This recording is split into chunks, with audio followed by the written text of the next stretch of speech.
Welcome to my channel. And this is English Podcast Station. All right, ready to dive into some really practical English for our listeners? Always. What have you got for us today? Well, we're looking at business English today, specifically English Podcast Station, Episode 2. Okay. They're tackling sales meeting conversations, which honestly I think could be a bit tricky even for native speakers sometimes. Oh, for sure. Definitely. So this episode's designed for beginners, which I thought was interesting. What do you think about that? I think it's a great starting point. Business English can feel intimidating for a lot of people. Right. And starting with something like sales meetings, it's something that a lot of people will encounter. Yeah, for sure. So it's a good way to sort of dip their toes in the water, so to speak. I like that analogy. And thinking about it, why is mastering these kinds of conversations so important? Not just for sales, but anyone learning English for business. Well, I think, when you think about it, so many professional interactions, even if you're not in sales, have that element of you're selling an idea. You're presenting something, you're trying to get your point across, you're negotiating something. You're persuading. Exactly. So if you can confidently navigate a sales meeting in English, that really boosts your credibility, and it just opens up a lot of doors for you. Yeah, that makes a lot of sense. Yeah. I really like how in this episode they use a mock sales call to break down the language. Right. I thought that was a really clever way to give context to phrases rather than just like listing vocabulary words. I think that's really effective because, you can learn words, but if you don't know how to use them, it's really helpful. Right, it's all about application. Exactly. Now, they start by focusing on greetings and introductions. Okay. Which sometimes they can feel a little stiff in a business context. Right. Did you find their advice for that section helpful? Yeah, I think they did a good job of emphasizing that it's important to be clear and concise, right, but also to be friendly and approachable at the same time. Yeah. It's a bit of a balancing act. It is a delicate balance for sure. Yeah. Especially when you're trying to build rapport. Yeah, for sure. Did any specific phrases jump out at you in that greeting and introduction section? Oh, I really liked how they offered alternatives to kind of the standard phrases. Like instead of just saying, I'm from company name, they suggested saying something like, I'm representing company name today. Yeah, I noticed that too. Which sounds just a little bit more polished. Yeah, and it's still friendly. Exactly. It's just a little more businesslike. Yeah. And I also really appreciated how they emphasized active listening, even in those initial moments. Yes, definitely. That's so crucial. Showing that you're genuinely interested in what the client has to say can really set a positive tone for the whole meeting. For sure. It's all about building that connection. Right. Yeah. And I wrote down a couple phrases that I thought were really effective for that. Okay. Like, that's a great question. Or, I understand your concerns. Yeah, those are really good. Just those little acknowledgments to make the client feel heard. Absolutely. Now, once the introductions are done, obviously, the conversation moves toward understanding the client's needs. Right. And this is where things can get a little more challenging, I think. Yes. For non-native speakers. Yeah. Because it's one thing to know vocabulary, but then you have to use it effectively to get information. Right. You have to be able to actually use the language in a way that gets you what you need. Yeah. And to really pinpoint what the client's pain points are. Exactly. What are their challenges? Yes. I was impressed with how James and Erica provided specific question frameworks for that section. Yeah, I think that's really helpful. So instead of just asking what are your needs, which is a bit vague, right? They suggested phrases like, can you tell me more about the challenges you're facing with? And then you can fill in the blank with whatever area it is. Yeah, that's a much more targeted approach. Exactly. And I also like how they talked about using open-ended questions. Yes. So, instead of just saying, are you happy with your current solution? Which could just be a yes or no. Right. You could say, what are your thoughts on your current solution? Yeah, I like that. It invites a more detailed response, and you get more information that way. And so all of that is really about steering the conversation in a way that helps you understand the client's perspective. Exactly. And then you can use that to tailor your pitch. Yeah, absolutely. So that brings us to, I guess, the next key part of a sales meeting, which is presenting your solution. Right. And this is where I think, the real selling comes in. Yeah, this is where the rubber meets the road. Yeah, and where a lot of English learners might feel the most pressure to articulate their ideas clearly and persuasively. Yeah, for sure. It can be nerve-wracking, even for native speakers. Absolutely. So I was really happy that they had some advice specifically for beginners, on how to structure this part. Yeah, me too. I think they did a good job of breaking it down. Yeah, they really emphasized focusing on the benefits rather than just listing features. Right. And I think that's so important because, anyone can just list off features. Yeah, it's easy to get caught up in the technical details. Exactly. But ultimately, what the client wants to know is, how is this going to help them? Right, exactly. What's in it for me? Exactly. So they suggested thinking about, okay, what are the features, but how do they translate into tangible value for the client? Yeah. So like instead of saying, our software has a reporting function, you might say, our software can help you save time and make better decisions with its advanced reporting capabilities. Right. Much more compelling. Exactly. And they also suggested using storytelling to make the pitch more engaging. Oh, I love that. You too. Because a good story can really capture people's attention. And make it memorable. Exactly. And it helps to demonstrate how the solution can solve the problem in a real-world context. Yeah, absolutely. So we've covered greetings, understanding needs, presenting solutions. Right. What's next on their mock sales meeting breakdown? Well, I think the next crucial part is addressing objections. Right. Because let's face it, no sales conversation is complete without some objections from the client. Of course. It's natural for them to have questions or concerns. Of course, yeah. And how you handle those objections can make or break the deal. Absolutely. So this part can be a bit tricky. Oh, for sure. Even for seasoned salespeople. Yeah, but I thought they gave some incredibly useful strategies in this episode for handling that part. Absolutely. What stood out to you the most in that section? Well, I think the first thing they emphasized was active listening and acknowledging the client's concerns.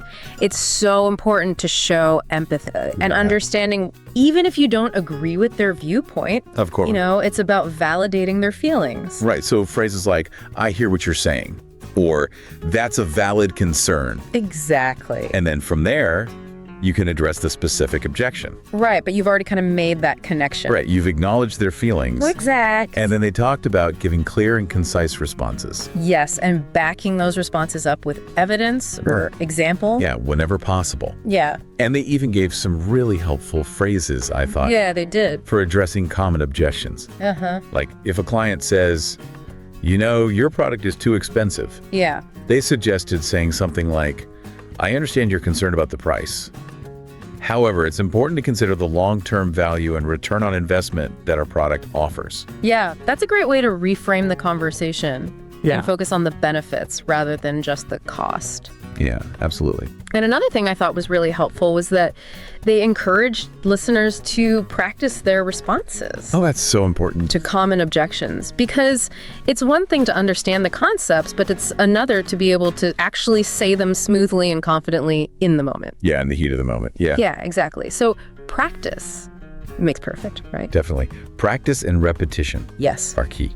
absolutely. Now, moving towards the close of a sales meeting, there's the big step of closing the deal. Right, the moment of truth. How did James and Erica approach this? Well, they started by talking about the importance of reading the client's signals throughout the meeting. Oh, that's interesting. Yeah, so it's not just about getting to the end and then trying to close the deal. Right. It's about paying attention all along the way. Right, yeah. See, what's their body language like? Yeah, are they engaged? Exactly. What kind of questions are they asking? Right. And then, based on that, you can kind of gauge the right time and approach for closing. And they also warned against being too pushy. Yes, absolutely. Which I think could be A big turnoff. a big turnoff, yeah. Yeah. Nobody likes to feel pressured. Exactly. So instead, they suggested offering a clear call to action, but still respecting the client's decision-making process. Right, so giving them a choice, Right. but also making it clear what you would like them to do. Yeah. Did any of their suggested closing phrases stand out to you? I really liked the one, based on our conversation today, do you think our product would be a good fit for your needs? Yeah. I like that one. It's very open-ended, Yeah. but it also kind of steers them towards... Yeah, it plants the seed. Exactly. Also, are you ready to take the next step and schedule a demo? Yeah, that's a good one too. Yeah, and I think what they really emphasized was ending the conversation on a positive note. Yes, definitely. Even if the client's not ready to commit right then and there. Right. You still want to leave the door open. Exactly. Maintain that relationship. Yeah. And be professional. Yeah, absolutely. And finally, they wrapped up by talking about following up after the meeting. Yes, that's so important. Yeah. Whether it's thank you note or additional resources. Yeah, or scheduling a follow-up call. Right. It just shows that you're serious about helping them. Right. And that you value their time. It solidifies the connection. Exactly. So, wow, they covered a lot of ground in this episode. They did. It's like a roadmap for navigating sales conversations. Yeah, it really is. And I think what's great is that they present these concepts in a way that's really accessible, even for beginners. Yeah, and engaging too. Yeah, definitely. They don't make it sound dry or boring. No, not at all. And I think we've only scratched the surface Oh, for sure. of what this episode has to offer. Yeah. There's so many nuances and practical tips that we could delve into even further. Absolutely. And that's what makes this deep dive so exciting. Yeah, I'm looking forward to it. Me too. Yeah. Okay, so now that we've laid the groundwork, Yes. let's shift gears a bit. Okay, so now that we've laid the groundwork, let's shift gears a bit and talk about something that really stood out to me in this episode. Okay. What's that?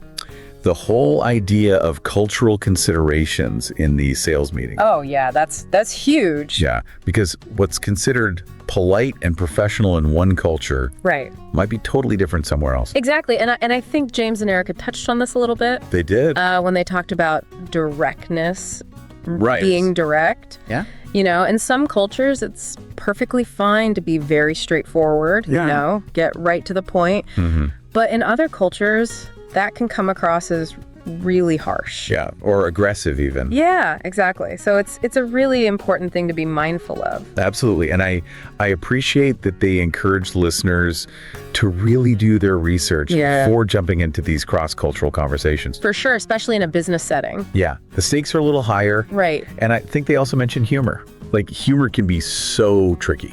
Oh, it's a minefield. Yeah. Especially across cultures. Yeah, because what one person finds funny Right. might be offensive to someone else. Exactly. So unless you're absolutely sure it's going to be well received, Yeah. it's probably best to err on the side of caution. I think that's good advice in general. Yeah. Now, speaking of cultural considerations, I was also really interested in their discussion of nonverbal communication. Oh, yeah. Body language, eye contact, all of that. Yeah. That's a whole other layer of communication. It is, and it's so powerful, even if we're not always aware of it. Right. Exactly. It's often subconscious. So they talked about eye contact, for example, Okay. which, again, varies a lot from culture to culture. Yes. In some cultures, direct eye contact is a sign of respect. Right. But in other cultures, it might be seen as challenging or rude. Yeah. Absolutely. So it's really important to be aware of those norms. And they also talked about posture and hand gestures.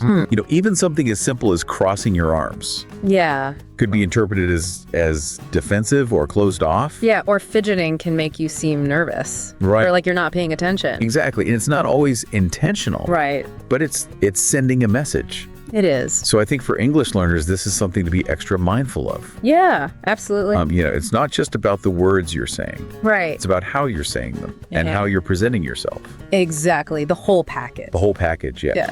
Yeah. So I think James and Erica did a great job of highlighting these nonverbal cues Yeah, they did.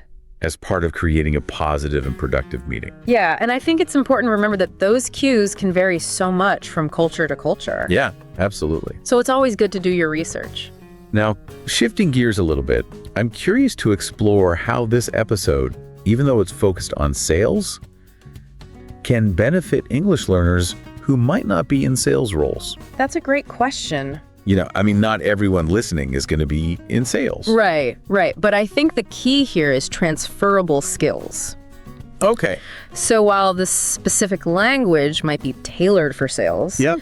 the underlying principles are relevant for so many different professional situations. Okay, so what are some of those transferable skills you're thinking of? Well, communication, persuasion, relationship building. I mean, those are all crucial in any job, right? Absolutely. So even if you're not selling a product, you might be selling an idea. Exactly. Or you might be trying to persuade your colleagues to see your point of view. Right. Or you might be negotiating a deadline or a budget. Or even just having a casual conversation with coworkers Yeah, it's all about connecting with people. and being able to express yourself clearly. Exactly.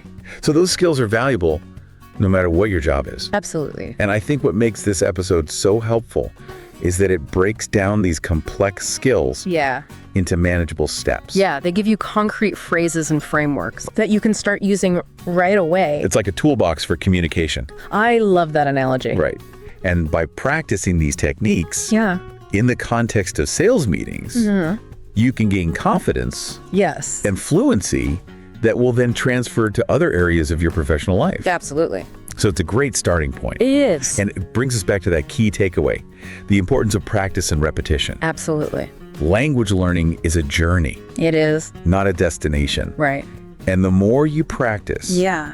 the more comfortable and confident you'll become. Absolutely. And, James and Erica even suggested recording yourself, Oh, yeah. practicing these phrases and scenarios. Yeah. Which I think is such a good idea. I love that because it lets you hear yourself Yeah. and identify areas for improvement. Exactly. And you can track your progress Yeah. over time. So you can actually see how far you've come Exactly. And it's like having your own personal language coach. right in your pocket. Now, before we wrap up our deep dives into this episode, Yeah. I want to circle back to something we touched on earlier. Yeah. The importance of tailoring your communication style Yes. to the specific cultural context. Right. Because what works in one culture might be a total disaster in another. Exactly. And I think they even gave an example of small talk, Oh, yeah. like the concept of small talk, Right. which varies so much across cultures. It does. In some cultures, it's essential for building rapport. Right. You have to chat about the weather or the weekend before you get down to business. Yeah. But in other cultures, that could be seen as a waste of time. Right. Or even disrespectful. Yeah. So again, it's about being adaptable. Yeah. And being respectful Absolutely. and being aware of those differences. Yeah. Now, as we move towards the conclusion of this deep dive, Okay. I'm curious to get your thoughts on how listeners can take these insights Yeah. and apply them to their own English learning. That's a great question. So I think, the key takeaway here is that learning business English, Yeah. it doesn't have to be scary. Right. It can actually be fun. Yeah. And it's about breaking it down into manageable steps, Right. practicing regularly, Yeah. and just being aware of those cultural differences. And not being afraid to make mistakes. Exactly. Mistakes are part of the process. Absolutely. So I think James and Erica did a fantastic job They did. of giving listeners the tools and the inspiration to do just that. Yeah, they made it seem very achievable. Right. Like anyone can do this. Absolutely. It's not just for experts. Right. So this episode is really a valuable resource It is. for anyone who wants to improve their business English. Yeah. No matter what your level is. Whether you're preparing for job interviews, Right. presentations, negotiations, or even just casual conversations with colleagues. Yeah, it's all about communication. It's all about communication. Yeah. I think that's a great message to leave our listeners with. Yeah, I agree. So to all the English learners out there Yeah. who are working hard to improve, we encourage you to embrace the journey. Yes. Celebrate your progress and never stop learning. Absolutely. Because even small steps taken consistently Yeah. can lead to really amazing results We can. over time. Yeah, and with the right tools and the right mindset, Yeah, you can achieve anything. you can. You really can. Yeah. So on that note, Yeah. I think we've reached the end. Oh, already. I know, right? Time flies when you're having fun. It, But that's a wrap okay. for this deep dive into the world of business English. Yeah. And we hope you found it insightful, Yeah. inspiring, Yeah. and most importantly, that you feel empowered to take the next step Absolutely. in your own English learning journey. Yes. Keep learning. Keep learning. And you know what? Before we wrap up, there's something else I wanted to touch on. Okay, what's that? That whole idea of confidence, how important confidence is for mastering business English. Oh, absolutely. I mean, you can know all the right words and grammar, Right. but if you're not confident, Yeah. it's hard to really shine. Yeah. It's hard to use the language effectively. Exactly. And I thought James and Erica did a good job of addressing this Yeah, they did. by encouraging listeners not to be afraid to make mistakes. Yeah, everyone makes mistakes. Right. Even native speakers. Oh, yeah, all the time. And it's really all part of the learning process. Exactly. I mean, how else are you going to learn Right. if you don't make mistakes? You have to make mistakes to improve. It's like, it's how you learn. And I loved their suggestion of keeping a mistake journal Oh, yeah, that's a great idea. where you write down the mistakes you make Uh-huh. and how you can correct them. Yeah, that way you're actually learning from them. Yeah, and it kind of takes the sting out of it a little bit. Right, because you're not just beating yourself up over it. You're like, okay, I made this mistake, Yeah. but now I know how to do it better next time. Yeah, it's a learning opportunity. Exactly. And it's about shifting your mindset from that fear of failure Yeah. to a more positive, curiosity for improvement. Right, and I think that's a really important lesson. Yeah, Not just for language learning. for life in general. Exactly. And speaking of confidence, Yeah. I really like how they talked about celebrating those small victories along the way. Oh, yeah, that's so important. Because, sometimes it can feel like you're not making progress. Right. But if you really stop and think about it, Yeah, you probably have come a long way. absolutely. And those small wins, Yeah, they really add up they do. and they keep you motivated. Yeah, so give yourself credit Absolutely. for how far you've come. Yeah. And I thought their suggestion of recording yourself speaking English Yeah. at different intervals was a great idea for that. It is, because then you can actually hear the difference, Yeah. from where you started. Yeah, and that can be really motivating It can. to hear yourself getting more fluent, Yeah, for sure. more confident. Yeah, it's like, oh, wow. I'm actually making progress. I can actually do this. So as we wrap up this deep dive, Yeah. what stood out to you the most from this episode? I think what I really appreciate about this episode is that James and Erica, they made business English seem less intimidating. Yeah, less scary. Yeah, they presented it as a set of skills that anyone can learn Right. if they're willing to put in the work. The effort. Yeah. Yeah, it's not this mystical thing. Right, it's not magic. It's not magic, yeah. It's something you can actually learn and get better at. Exactly. And they broke it down into those manageable steps. Right, they give you a roadmap Yeah. for how to do it. And they emphasize those cultural nuances, that confidence building. It's all in there. It's a great episode. It is. So to all our listeners out there Yeah. who are working on their business English skills, Keep going. keep going. You got this. Embrace the journey. Yes. Celebrate your progress. Celebrate those wins. And never stop learning. Never stop learning. Well said. And on that note, that wraps up our deep dive It does. into the world of business English. All right. We hope you found it insightful, Yeah. inspiring, and most importantly, that you feel empowered to take that next step in your own English learning journey. Keep learning, everyone. Keep learning.